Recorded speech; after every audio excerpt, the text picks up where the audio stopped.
Akhirnya pas sampai pos 0, pas lanjut turun kan masih ini, kita kan sempat diskusi tuh sambil masih nyetel sholawatan kan. Iya. Sholawatan yang biar nggak apa, takut banget lah. Si kadang seringnya si Aib kan keplisit meskipun udah bawa senter, kamu tetap naik cara aku tetap aneh malah. Kadang keplisit, kadang Aib nyenter ini jalannya yang mana gitu kan orang. Kamu ngerasa nggak? Iya. Jalannya yang mana? Aku ya yang mana sih? Ya mungkin karena ya di logika ya mungkin karena apa ya, mata kita kan butuh apa ya namanya, butuh penyesuaian antara gelap sama terang. Jadi pas hadap ke gelap, terus di sini kan mungkin ya butuh penyesuaian kan. Nah, tapi pikir terlepas dari logika ya itu kan aneh kan, sering kayak gitu, kejadian kayak gitu sama kepleset. Nah ini lanjut yang habis tadi pohon ya, pohon tuh lanjut, kita kan sempat diskusi tuh, kita mau ngecek apa turun lagi ya kan? Soalnya kan jaraknya jauh 2 jam malah. Kalau turun sih nggak tahu ya. Terus siapa ya, kamu apa Aib tuh, kamu kalau misalnya ngecek kan. Nah aku bilang bisa ngecek gue Aib ya, bisa ngecek. Nah terus kamu bilang lah papan info nomor ojeknya di mana kan? Ingat gak? Oh paling di shelter yang kejadian si Ihsan sakit. Ada yang bilang gitu, Aib apa kamu? Oh paling di sana ada, pasti ya di shelter kan ada papan itu. Nah terus di situ ya udah nanti dicek kan gitu kan. Terus lanjut. Nah pas sampai di shelter itu kan nah ini jalan itu gini kan. Nah ini kan ini baru jalan yang batu, bukan batu, tanah biasa. tapi ada batu-batunya. Tapi masih bisa buat ojek. Nah pas Aib di depan itu, ini aku ceritanya Aib ya, pasti kan udah tanya apa ngalami kejadian. Aib bilang kan Aib kan depan banget kan, jarak sama aku kan kayaknya 2 meter. Nah sedangkan aku sama kamu kan paling 1 meter. Aib di depan langsung bilang kayak cowok, ya apa gue senteri gitu kan, bilangin gitu sama aku. Yang pas sudah turun itu Pas di shelter habis sampai gue apa gue senteri itu, apa itu di senteri di apa terangi. Nah aku langsung pikirku si Aib cuma penasaran sama apa ini nomor ojek enggak gitu loh. Kan ada kertas papan yang tercantum kan. Pikirku itu mesti biar sambil jalan nggak usah berhenti gitu.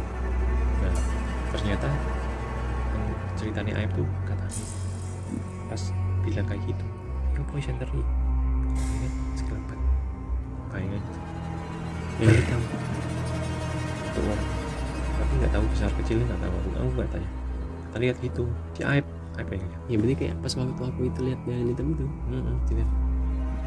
Nah aku yuk biasa, tapi Aib habis itu kayak update, habis itu biasa lagi. Nah terus kan kita bertiga tuh cepat berhenti di situ, berhenti yang berdiri sambil nyari nomor. Ternyata nggak ada, udah hilang nggak nih. Akhirnya kami turunlah ke jalan yang mulai ojek itu, mulai yang bisa diakses sama ojek. Turun, nah mau ke pos 0 ini. Nah si Aib tuh masih, nah ini formasi udah bukan kayak barisan tapi udah apa ya, udah berpencar, soalnya kan emang jalan udah dekat jalan udah lebar. Langsung ke si Aib posisi sana, aku sini, ini apa kadang yang ganti-ganti. Itu kan kita sempat lihat itu center ke atas. Nah itu pikir kita kan, pikir aku sama kamu Aib kan juga itu kan wah paling pendaki. Langsung akhirnya kan kita rotok ngebut kan. Nah ternyata loh center kok hilang. Nah aku pikirku pada aku sempat kan, wah jangan-jangan ini kampung Koib aku pikir. Tapi nggak mungkin soalnya kan jalannya sama. Tapi aku masih kepikiran malah aneh soalnya aku habis ngalami terus ya kan mungkin ya saya gak trauma sih, bukan trauma sih, wah iya masih ada kelanjutan nih, nggak cuma itu toh pikirku gitu. Alhamdulillah ada senter lagi. Ternyata wah ini bisa dipastikan nih pendaki. Kami turun ngebut ya nggak ngebut sih biasa, dan ketemu sama ternyata rombongan pendaki itu nggak salah 3 orang atau 4 orang dari asalnya lupa aku dari mana, yang mereka yang jalan kan ya itu. kita kan juga ngobrol kan, ayo mas ojek aja bareng tak pesenin mesti kalau popong ada pulsa kamu kan gitu. Nah terus tapi mereka kayak bingung gitu, ojek apa kayak diskusi, ayo yuk Ini enggak mas. Nah terus kamu ayahku kan langsung lanjut. Nah di pos 0 tuh kan alhamdulillah sampai di pos 0 kan langsung istirahat tuh, langsung lepas kan semuanya. Langsung ada pos 0 kayak tempat pupuk ya. Iya.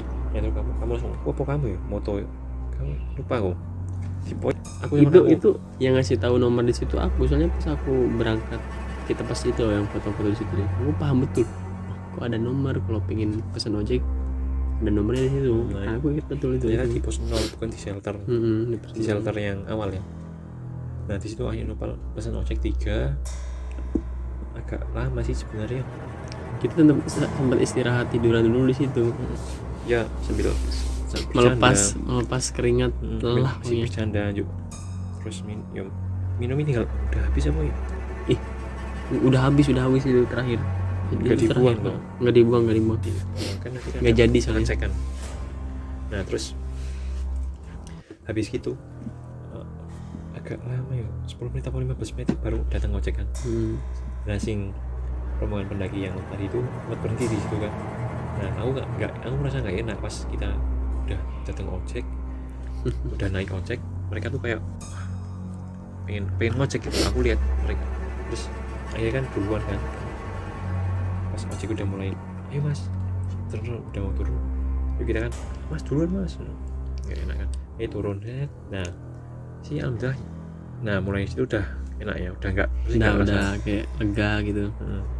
Nah terus sampai di base camp itu jam 8 ya? jam 8 lebih, jam 8an pokoknya kurang lebih jam 8. Nah itu terus habis itu baru jam 9 atau jam 9 mas, jam 9 anu Jumet bukan si Isan sama Rizal. Hasilnya mereka ngojek. Habis itu datang Mas Jumet sama Willy sama Ibrahim. Nah akhirnya dulu semua kita cek sampah segala macam. Tapi sebelum itu kita kan ya bang, yang sampai duluan kan aku sama kamu sama Em. Kita langsung mencar, mesti ada yang bersih, ada yang sholat bersih. Habis datang semua langsung cek sampah, cek segala macam. Habis itu ada yang habis selesai jam berapa ya? 12 ya? Jam 11-12 lah kalau nggak salah. Jam 11 itu langsung ada yang ngutusin buat tidur di situ, ada yang pulang, ada yang balikin kan tenda. Aku yang beli tenda sama Isa. Udah jam 12 itu ya, mungkin segitu, sampai situ ya. Iya, soalnya pas terakhir tuh kita sempat berhenti lama sih di mana, di tenda. Di base camp ada yang tiduran dulu. Memang agak lama sih itu terakhir, capek juga soalnya. Nah terus tapi masih ada hubungannya Bang, ceritanya udah mulai. Aku ketemu sama teman ngopi di kuliah. Terus gimana, tanyain kan gimana kemarin dari Sumbing. Nah aku jawab gini. Terus dia agak lama pembicaraan, dia jawab ternyata ada temanku, itu teman kuliahku. Ada temanku yang baru aja daki Sumbing ya, mungkin barengan sama kita, tapi aku lupa diceritain tuh lewat via mana aku lupa. Nah terus katanya tuh kesasar, mesti disasarin, Sama yang gaib itu. nggak tahu. Tapi sama yang gaib lah. Intinya kan mencar terus dia sendiri pohon depan pohon belakangnya tuh nggak ngelewatin dia. Nah, dan dia katanya sih kesasar maksudnya, tapi dia nggak ngerasa yang aneh, dia ngerasanya yuk trek biasa aja gitu. Cuma ketemu lama gitu, baru habis itu agak malam baru ketemu gitu. Sebenarnya kalau diceritain tuh bisa masuk ke segmen horor, tapi nggak usah karena bukan cerita kita. Sebenarnya kalau naik gunung tuh takutnya gitu, karena kan hal yang paling ditakutin tuh kayak disasarin sama yang kayak gitu. Masih mending kalau semua kita nanti masih ketemu lagi, kalau enggak hilang selamanya. Oke, semuanya oke. Nah, mungkin cukup sekian kisah horor yang dialami saya, Nopal, dan semua orang 8 itu ketika mendaki di Gunung Sumbing. Nah, pelajaran yang bisa diambil apa nih, Mas? Nah, kalau aku pribadi sih, yang paling penting kalau semua kita mau mendaki ya, itu kita nggak boleh sombong. Kayak misal mau mendaki ke gunung, misal kayak mau mendaki ke gunung mana sih gitu, terus kita berkata-kata gampang lah, cuma pendek, paling nggak capek. Itu nggak boleh gitu. Soalnya aku pribadi yang udah ngalamin ya dulu, kan aku dulu pernah ngalamin di gunung mana itu, di Andong, gara-gara aku ngeremehin Andong itu pendek apa cedak gitu kan. Itu ada ngalami. Itu cuma dikit aja. Nah, jadi kalau naik gunung, kalau kita ngeremehin gitu, nanti seolah-olah kita dapat hukum karma. Soalnya yang pas Isan itu dia sempat ngeremehin juga gitu, akhirnya kan dia sakit di atas. tapi semua nih berlaku ke semua nih, bukan Isan dong. Iya, maksudnya berlaku semua. Pasti yang kayak apa, orang-orang yang kayak mungkin yang hilang gitu, pasti kalau diusut pasti ada suatu hal kejanggalan gitu yang mungkin mereka bawa sendiri. Itu pasti urusan pribadi, bukan urusan kelompok. Kalau pendakian ke Gunung Sumbing ini, pelajaran buatku itu yang pertama, kerja tim lah pertama. Nah, mesti itu. jangan egois. Kita akan mencarkan, terus jangan jangan jengkelan, jadi jangan emosi, jangan baperan lah. Itu gara-gara kita terlalu egonya tuh, ego masih bawa ego pribadi masing-masing, pengen cepet sampai. Kan besok ada kuliah juga. Dari itu, kalau misalnya besok nggak kuliah, kayak ini aman sebenarnya, mungkin ya itu caranya. Terus ya terlepas dari latihan fisik itu yang jelas perlu kan. Nah, itu penting jelas banget. Ya udah, mungkin cukup segitu ya, Mas. Ya, yang penting kita di alam tuh harus kata-katanya baik juga, sikap baik, hati baik, alam juga pasti baik. Oke, itu adalah closing yang sangat epic di segmen horor video pertama channel Muda Sabar. Kalau misalnya ada cerita horor lagi bisa diceritain lagi. Ya mungkin bisa di kolom komentar kan, bagi cerita boleh gitu. Ya, udah mungkin cukup sekian. Jangan lupa untuk like, comment, dan share ke teman kalian biar orang juga tahu bisa pelajaran apa yang bisa diambil dari kisah kami di Gunung Sumbing ini. Jangan lupa untuk subscribe. Udah gitu aja, Mas. Salam template.